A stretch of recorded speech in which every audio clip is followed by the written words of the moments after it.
ভোগান্তি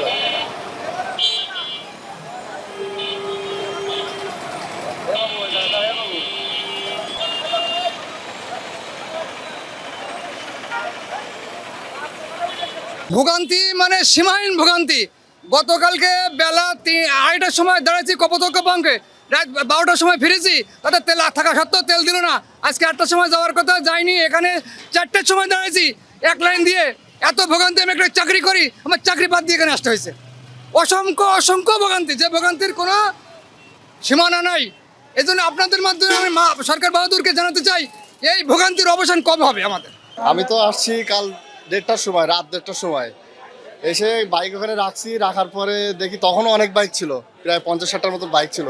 এখন তো চলে গেছে ওই যে আমাদের সাতক্ষীরা ভিসা অফিসের ওইখানে, ভিসা অফিসে ওই পর্যন্ত সিরিয়াল চলে গেছে। এখানে দেখা যাক কতটুকু কি হয়, কতটা তেল পায়। এখানে দাঁড়িয়ে আছি, মিনিমাম 500 বাইক আছে এখানে।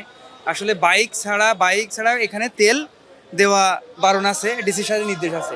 এখন দেখা যাচ্ছে বিভিন্ন অফিস থেকে বা ডিসি অফিস থেকে বোতল, দেখেন বোতল এখানে আপনি দেখান একটু, এই বোতলগুলো পাঠিয়েছে এই বোতলে তেল দেওয়ার জন্য। তো এখানে বিশেষ দ্রষ্টব্য, বোতল বা অন্য কোনো পাত্রে আমার তেল দেওয়া যাবে না। তাইলে বিভিন্ন অফিস কীভাবে এই তেলগুলো পায়?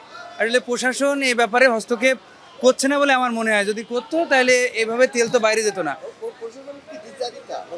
আসলে প্রশাসন, দেখেন এইখানে প্রশাসনের একটা ভূমিকা রাখা উচিত, যে তারা তো অলরেডি এটা লাগিয়ে রাখছে যে আমাদের তেল ড্রাম বা পটে দিবে না, আমাদের তেল বাইকে আমরা ছাড়া বা গাড়িতে ছাড়া আমরা তেল নিতে পারবো না।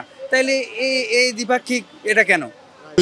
এখানে ডিসিরা নির্দেশনা দিয়েছে যে ড্রাম, বোতল বা অন্য কোনো পাত্রে খোলা অবস্থায় তেল বিক্রি সম্পূর্ণ নিষেধ। এখন কিছু কিছু ক্ষেত্রে মানুষ সিলিম নিষেধ হিসেবে সিল মেরে দিয়েছে যে ড্রামে তেল দিতে। বা আমাদের যে হাজার হাজার মানুষ যে সকাল থেকে ভোর থেকে সিরিয়ালে দাঁড়িয়েছে, তারা তেল দিতে পারছে না, অন্যরা তেল দিচ্ছে। এটা বাংলাদেশের একটা আইন, যে আইনের মধ্যে এটা করতেছে না। তাহলে আমাদের তাহলে সাধারণ জনগণের কী হবে? কিছু কিছু এরা দেখার কেউ নেই। বদলে বিভিন্ন অফিসে বিভিন্ন আদালতের বড় এটা তেল যাচ্ছে, ড্রাম নিয়ে যাচ্ছে, এই যে ড্রামে তেল নিয়ে যাচ্ছে।